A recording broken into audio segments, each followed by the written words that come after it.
দাও আলু দাও 2 কেজি দাও, একটু ভালো দেখে বাইসি দিও। কত করে আলু? আলু 16 টাকা ভাই, 2.5 কেজি 40। দাও।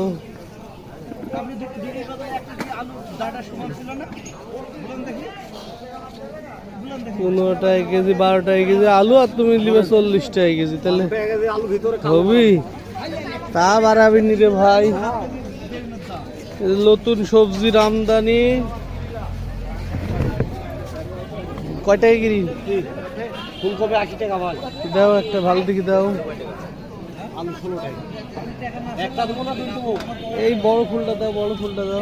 হ্যাঁ না না, দুটি না, অত লিখবে না। হ্যাঁ হ্যাঁ ঠিক আছে, সুন্দর হয়েছে। 40 টাকা। করলা 80 টাকা। 60। পটল 40 দেন, পটল দেন। আজকে বহুত রকম সবজি দেখা যাচ্ছে, টাটকা টাটকা সবজি সব রকমের রকম সবজি।